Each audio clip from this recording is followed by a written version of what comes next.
Sveiki visi, džiaugiuosi vėl galėdama su jumis sveikintis, šį kartą kiek neįprastai iš automobilio bagažinės. Nesijaudinkit, Škodos apžvalgos nebus, tiesiog po praeito karto gavau naują draugę vardu Išvaržą, pagulėjau ligoniniai ir daktarai kol kas neleido sėstis ant motociklo. Tai yra kaip yra, pavažinėsiu kol kas su automobiliu, bet džiaugiuosi, kad praeitais metais nufilmavau gan nemažai medžiagos su vairiais motociklais, tai tęsiu apžvalgas, galiu jas tęsti ir šiandien KTM 790 Adventure. Kadangi pati dirbu su KTM-ais, tai aš apie juos jums ir papasakosiu, bet turėsim vieną svečią, būtent vairuotoją, žmogų, kuris važinėja su KTM-u, tai jį pamatysite apžvalgos gale. Kaip ir sakiau, prieš tai filmavau 24 metais, tai ir modelis 790 bus 24 metų. 25 metais yra vienas toksai žymesnis skirtumas, tai priekinė reguliuojama pakaba. Priekiniai amortizatoriai bus dabar jau reguliuojami. Ir dar vienas dalykas prieš pradedant, jeigu planuojat kaip tik atsinaujinti aprangą, norit kažko stilingo, komfortiško ir saugaus, tai žinoma verta rinktis Pando Moto. Ir aš jums turiu nuolaidos kodą, tai palieku jį štai čia. Su šituo nuolaidos kodu gausit 10% nuolaidą Pando Moto puslapyje. Tai būtinai pasinaudokit. Na ir ką, turbūt tiek, keliaujame apžvalgą. KTM 790 Adventure. Oi. Senatvė visiška, 30 metų žmogui jau su Išvarža ir pait normaliai nebegali. Vo.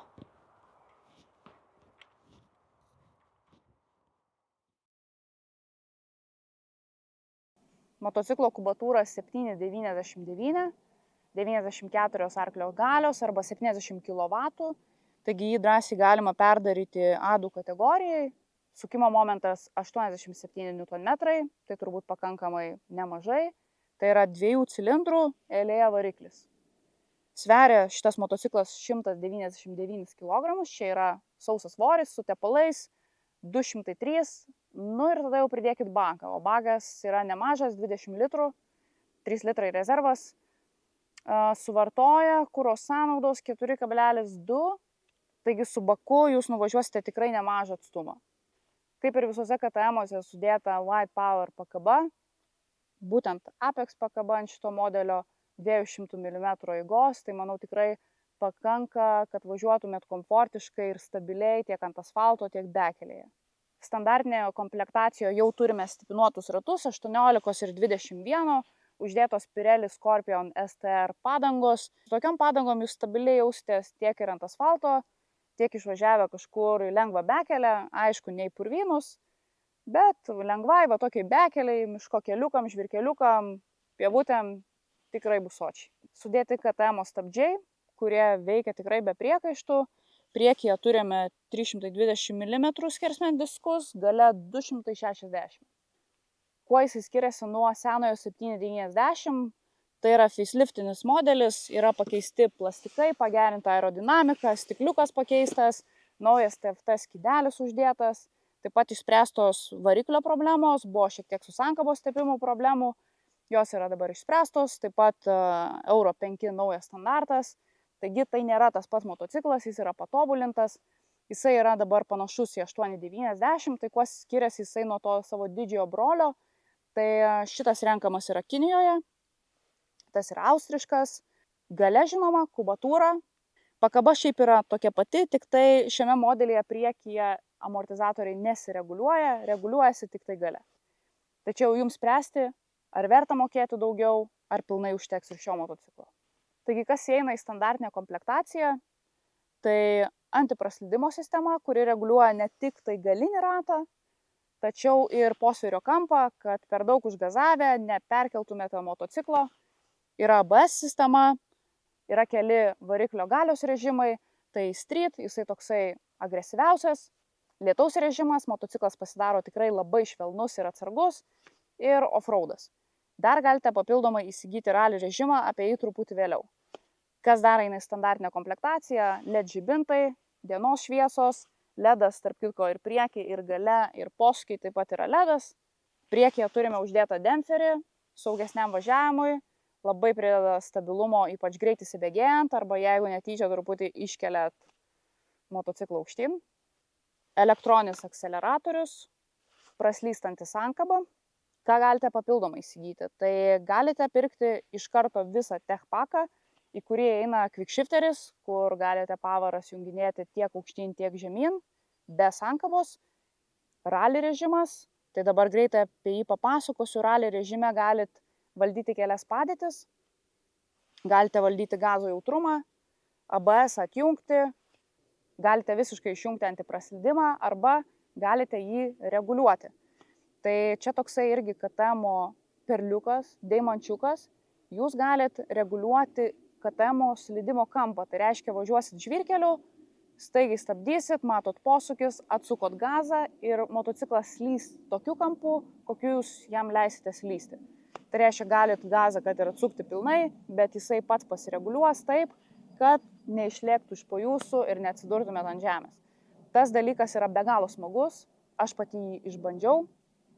Nepakeičiamas draugas bekelėje ir jeigu nemokate važiuoti bekeliai, tai ne problema, su šituo režimu tikrai išmoksit. Tai tą slydimo kampą jūs galite pasireguliuoti nuo 9 iki 0, tai ant 9 motociklas paslidinės tik truputį, atsuksit gazą, truputį paslidinės galinis ratas, viskas. Ir kuo labiau jūs mažinsit skaičių, tuo jis pasidarys agresyvesnis ir galas pradės labiau slidinėti. Tai taip jūs galit nuo didžiausios tos padėties, didžiausios skaičiaus vis mažinti, bandyti savo ribas ir mokytis kontroliuoti motociklą slydimo metu. Kas dar įeina į tech paką, tai variklio praslydimas. Tai toks dalykas, kuris reikalingas tada, kai per greitai sujungiate quickshifterių be sankabos pavaras. Jisai leidžia motociklą pristabdyti tolygiau, švelniau, neatsiras tokios staigaus nerimo į priekį, nepradės blokuoti galinio rato variklis. Žodžiu, pašvelnins padėtį, kurią jūs bandėt sugadinti. Ir dar vienas dalykas, tai kruizo kontrolė. Automatinė greičio palaikymo sistema, jos šiaip nėra motocikle, yra tik tai valdymo mygtukas, bet tą galite nusipirkti papildomai, tai kaip ir minėjau, arba visą tech paką, arba tuos 4 dalykus, tas funkcijas galite pirkti ir atskirai. Tai pirmus 1500 kilometrų šitas motociklas turi visas funkcijas, jūs galite jas išbandyti ir pasižiūrėti, ko jums reikia, o galbūt kažko nereikia ir vėliau įsigyti būtent tai, ką reikia. Tai čia irgi toks didžiulis KTM privalumas, kad jums nereikia užsisakyti motociklo iš gamyklos tokio, kokį jūs jau įsivaizduojate ir su kuriuo važinėsit visą laiką. Jūs galite jį nusipirkti pliką ir po truputį, kas kažkiek laiko, kas mėnesį ar kelis, kažką vis nusipirkti papildomai ar atsirakinti papildomą funkciją, arba jeigu pirksit dėvėtą motociklą, tą patį galėsit pasidaryti, nes motociklas yra lengvai konfigūruojamas ir po pirkimų.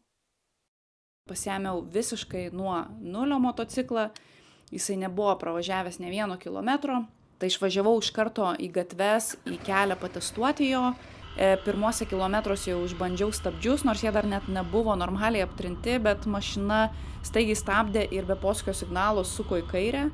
Tai teko išbandyti stabdžius, stabdžiai suveikė puikiai ir taip pat iškart išbandžiau pakabą. Mano geriausias pakabos testas yra tiesiog važiuoti didesniu greičiu arba kuo didesniu greičiu per gulinčius policininkus, per tuos tokius didesnius truputį. Su KTM per tokį kalnelį nebaisu prašokti, skydeliui rodant hipotetiškai triženklį skaičių, kad tai yra iš tikrųjų rodiklis į gerą pakabą. Dažnai žmonės to nesupranta, jie pagalvoja, kad jinai labai per kieta, nekomfortiška, bet ta pakaba daug geriau sudirbs esant kažkiai ekstremalesniai situacijai ar motociklą naudojant šiek tiek aštriau, stipriau, taip pat jinai labai gerai sudirbs didesniu greičiu važiuojant į posūkį.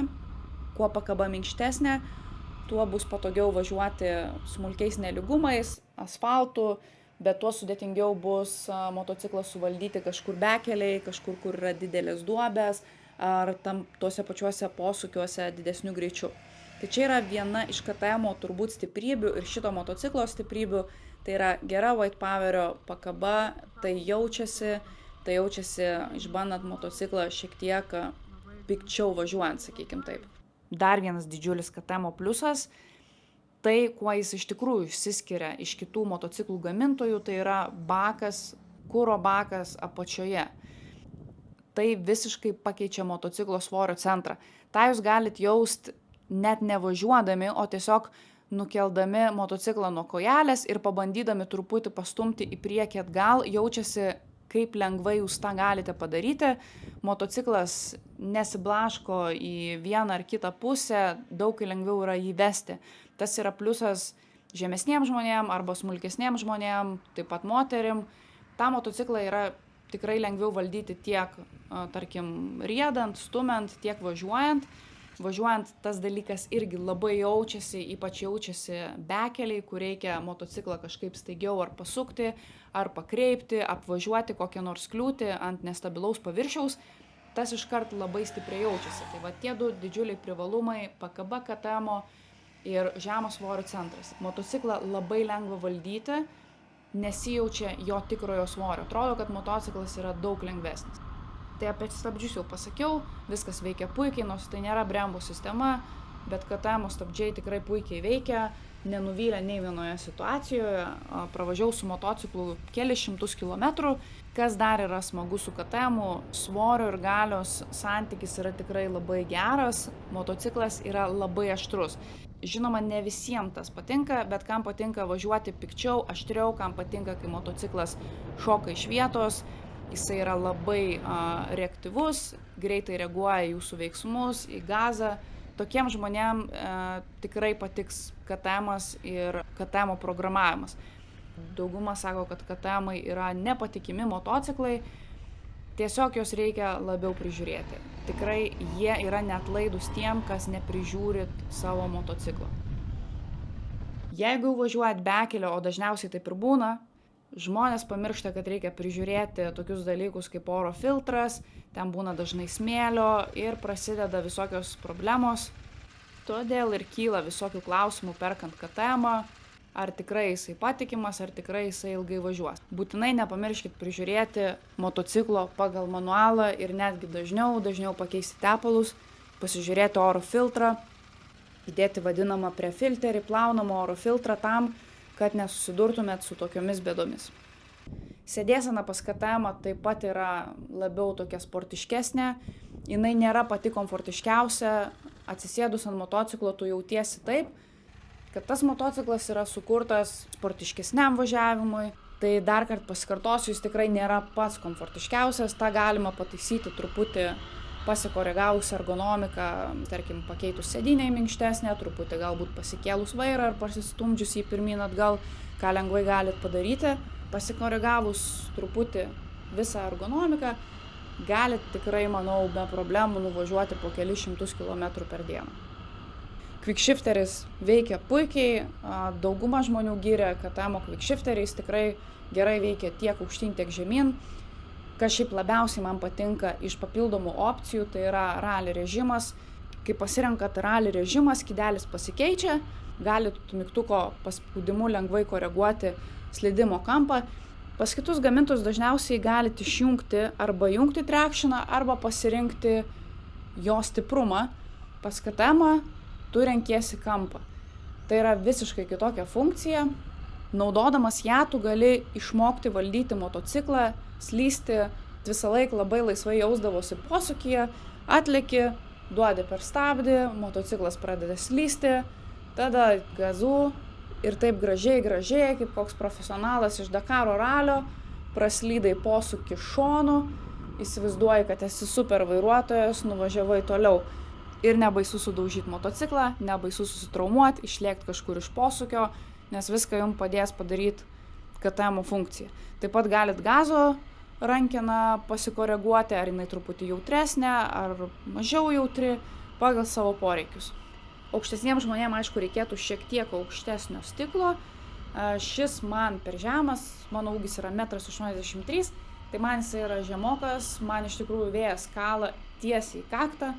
Tai man reikėtų arba žemesnio stiklo, arba aukštesnio, kad nebūtų tos problemos. Tai vėlgi čia yra ergonomika. Labai nenoriu išsiplėsti per daug. Tai pasakysiu tik tiek, kad man motociklas labai patiko jo aštrumas, labai patiko valdymas ir be abejo rally funkcija. Todėl aš to motociklo išvažiavau dar ne vieną savaitgalį. Visada ir visur gali drąsiai sukti rankeną, nesvarbu kokia yra danga. Tai turbūt iš manęs tiek, O dabar keliamės į trečią dalį. Gerai, tai kad nebūtų taip nuobodu klausytis mano monologo ir mano nuomonės, tai šiandien pasikviečiau Marių svečius ir jisai atstovaus KTM iš vartotojo pusės. Jisai KTM nusipirkęs, važinėja jau antrą sezoną ir papasakos truputį apie jį plačiau. Tai sveikas, Mariau. Sveiki. Kaip tu? Gerai. Gerai, pasiruošęs jau irgi raidui turbūt, ne? Taip, pasiruošęs. Važiuosi, pakalbės ir leisim pasivažinėti. Mariui, tai papasako, kiek metų važinėjai. Važinėjau 12 metų motociklų, 10 metų važinėjau asfaltu ir dabar antras sezonas pradėjau važinėti labiau žvyrkeliais. Tai užsimanėjai, žodžiu, motociklo tokio universalesnio. Jo, kad tiktų tiek ilgesniem kelionėm asfalto, tiek po miškus ar kaimo keliukais. O su kokiais motociklais prieš tai važinėjai?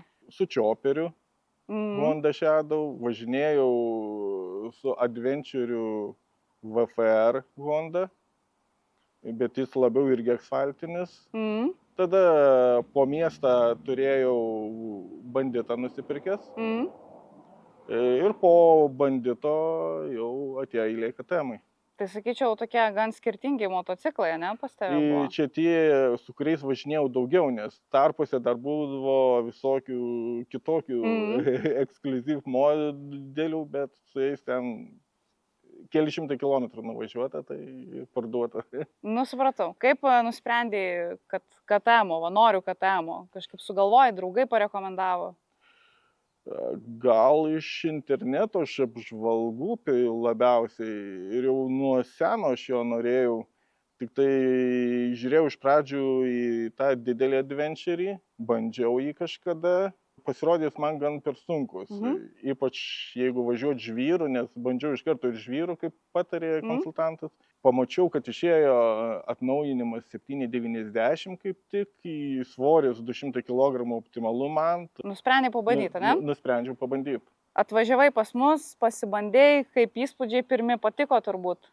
Jo, pirmieji įspūdžiai patiko. O dar kažką bandėjai ar ne? Daugiau iš adventure'ų būtent naujų nebandžiau, gal teko kažką važiuoti ten su draugų pabandyti, bet senesni modeliai, kiti kažkaip ten tai traukos trūko, tai per daug asfaltiniai. Tai nusprendai, žodžiu, kad KTM-as, pasibandėjai, tai kaip tau dabar, kai nusipirkai? Kokie įspūdžiai? Malonus įspūdžiai. Vis tiek jau antrą sezoną važiuoji? Jo, labai smagus motociklas, labai smagu važiuoti žvyru. Visiška bekelė, gal sunkiau važiuoti, čia kaip parodė Enduro festas. Nu tai su pusplikėm padangom. Bet šiaip žvyru tai tobulas motociklas, valdomas, nuspėjamas, net su tais pradiniais tokiais silpnais įgūdžiais. Aš jį visur suvaldydavau. O kokie pliusai galbūt didžiausi šito motociklo, kaip tu mastai? Kas tau labiausiai patinka jame? Man patiko būtent važiavimo režimai, kad jų ten gali pasirinkti ir pasikonfigūruoti, tai ten gaunasi jų ten arti 10. Čia tu apie rally režimą, ne? Kur gali viską reguliuoti. Bet kartu ten tada ir lietaus režimas labai patogu, ir offroado režimas įdomu pasivažinėti, bet labiausiai nustebino tai rally režimas. Su tuo posvirio valdymu ir taip toliau, tai... Nesako, aš nenoriu, niekur nevažiuosiu. Labai noriu važiuoti. Labai tik tai laikykis ant motociklo, sako. Jo, toks biški piktas, ne? Jisai daiktas, toks aštrus. Patinka tau tas, ne? Kiek dar bandžiau su kitais važiuoti atsistojus, tai būtent rankenos būdavo nepatogiai padėti kažkaip ar per žemai, čia labai aš gerai jaučiuosi atsistojęs. Žodžiu, kaip tau nulietas. Kaip man nulietas jau. Kiek pravažiavai jau su juo? Dabar jau bus greit 7000 kilometrų. Tai jau nemažai jau, Spėjai Jo. turbūt gerai jau susidraugauti, susipažinti su juo. Ir nusiversti spėjom kelis kartus, bet Matėm, visi matėm. Čia, tarp kitko, čia legendinis Marius iš Enduro video. Bet motociklas visiškai nenukentėjo po tų kelių virtimų, labai gerai sukonstruotas, labai geros medžiagos ir kaip naujas atrodo. Dar ir lankus spėjai tada užsidėti. Jo, dar ir lankus spėjau užsidėti, bet šiaip jo, motociklas toks pritaikytas vartyti, tai galit nebijoti. O kaip pakelt, sunku į po to pasikeltą motociklą? Ne, aš tik vieną motociklą neatkėliau pats, tai buvo Honda VFR, bet Sport Touringas. To niekaip neatkėliau. Vienas sustojo, jaunuolis vienas ir padėjo, kai pakel. Šitą vos ne vieną ranką galima kelt. Tai labai geras svorio centras, tai nėra jokių problemų, jeigu ten nebent gal įklimtų ar kaip, tai tada sudėtingiau, bet man taip dar nepasitaikė. Gerai, ir svarbu draugų turėti visada, kurie tave ištems. Jo. O ką galbūt iš minusų pastebėjai, ką pats norėtum gal pakeisti, pakoreguoti? Iš minusų sėdynė man kaip endurint nelabai tiko, tai aš pasikeičiau į sportinę. Tada padangos irgi pritaikytos labiau žvyrų važiuoti, todėl aš jau tuoj keisiu į naujas, nes nusidėvėjo ypač galinė. Daugiau minusų kaip ir nėra. Tai... Sako visi, kad toks barškaliukas biški vibruojantis, ne? Nebuvo tau, kad nepatiktų ar nervintų tą vibraciją? Dėl vibracijos aš turėsiu vieno cilindro motociklų, tai jie ten žymiai labiau vibruodavo, gal aš dėl to pripratęs ir čia nesijaučia man jos. O dėl barškaliuko, tai KTM-as, normalu? Normalu, kai sako. Brendo požymis ir man nemaižo, ypač kai gerai užlaužė rankeną. Čia irgi dėl tos vibracijos, tai dažniausiai tie, kas prieš tai turėjo vieno cilindro, atsėdo, sako, tai kad čia visai nevibruoja. Ir ateina tie, kurie ten turėjo 4 cilindrų, arba motociklus, kurie iš tikrųjų turi mažai vibracijos, pavyzdžiui, Hondos gan mažai vibracijos turi. Atsisėda ir sako, oi, kaip čia viskas vibruoja, o man kažkaip irgi, aš galvoju, viskas čia normaliai, yra ta tokia, bet nei ten rankų nukrato, nei nieko, žinai. Ne, čia būtent, kad rankos nepavargsta. Aš kai turėjau tą VFR X Adventure, tai ten po 200 km aš jau riešus skaudėdavo. Matyti, sunku būdavo jau. Sunku, sėdėjimo pozicija gal netiko ar ką, čia aš galiu visą dieną važinėti, aš nenuvargstu su juo. Tai kaip sako, čia tas kinietiškas variantas, ne KTM, ar pajautai, kad jis kažkoks labai prastesnis už kitą kažkokį, ar vizualiai tau matosi, kad jis, tarkim, būtų kažkoks kitoks? Kol kas nepastebėjau, kol naujas motociklas, tol naujas. Važiuoja ir važiuoja. Matysis gal po 5, po 7 metų, dabar važiuoja ir važiuoja. Man irgi kažkaip, kiek aš čiupinėjau, ir visus plastikus, viską kaip jisai sudėtas, tai aš, pavyzdžiui, nepastebėjau kažkokių skirtumų, kad būtų, čia prasčiau padaryta, ar kažkas būtų su juo blogai, variklis puikiai sukasi, viskas labai su juo tvarkoja, kaip irgi lygina su 8.9, 7.9 tos motociklus, tai aš galvoju, kam tada mokėti daugiau, jeigu tu gali pasiimti tokį motociklą, sutaupyti tos pinigus 3,5 tūkstančio ant priedų. Jo. O šiaip kalbant apie priedus, ką esi susidėjęs? Sėdynė, jau sakėjai? Sėdynė. Ką dar? Krepšiai šoniniai. Galvojau, kad centrinės nereikės, bet gal reikės susidėti ir centrinę. Tada daug naudojasi navigacija ir ant rankenos buvo labai nepatogu, nes per šalmą nematydavau, reikėdavo galvą palenkti, tai viršui navigacijos laikiklis. Jo, kad labiau endūrinis atrodytų, užsidėjau pakeltą sparną, lankus. Ir tada standartiniai šildomos rankenos, kickshifteris, techpakas. Tu visą techpaką? Visą techpaką, tai tiek ir tų atnaujinimų. Bet po atnaujinimų tai smagiau. Atrodo bent jau morališkai važiuoti. Ne, ir atrodo, ir aišku, sėdynę užsidėjus, šitą sėdynę, kai vientisa, nes standartiškai ne vientisa sėdynė, tai daug patogiau off-roadų važiuoti tikrai su tokia sėdynė, būtent vientisa. Net pastebėjau, jei ilgoj kelionė, kai aš asfaltu važiuoju, man patogu dėl to, kad aš galiu toliau atsisėsti, vieną poziciją pavargsti, tada arčiau prisėdė, ir dėl to matyt gal su juo ir įmanoma nuvažiuoti 500 per dieną, tai neriba dar. O kaip pats quickshifteris tau patinka, smagiai veikia, gerai? Jo, nepastebėjau kažkokių tai netitikimų veikimo, dar ką nors gan sklandžiai veikia tikrai. Gerai, dar sako labai, kad KTM genda, kad labai nepatikimas motociklas, tai kas per metus tau sugėdo jame, ką turėjai? Per metus tai iš vienos vietos kažkur lašėjo antifrizas. Antifrizas. Jo, bet tai ten jų gamyklinis gal niuansas, kad per mažai priveržė tą vietą ir man servizė nemokamai tą paveržė ir dabar viskas, nelašti. Daugiau nieks nesugėdo kol kas. Ne, daugiau. Gerai, Gerai, tai taip ir tikėkime toliau negės, viskas tvarkoja. Tai gal dar nori kažką pridurt? Apžiūrėjo, taip, apžiūrėjo. Ai, nusėmėjai dar matau gumas, ne? Jo, nusėmiau. Kad truputį papiktint pakojus. Jo, ir stabiliau laikosi, ypač kai jos sudrėksa, tai slidžiau jų būna. Čia gali būti kiek nori to vandens, stabiliai jaučiuosi aš ant pakojų be gumų. Gerai, tai viską aptarus, apžiūrėjus, sakyk, ar rekomenduotum visgi šitą motociklą kitiem, ar sakytum ne, nepirkit?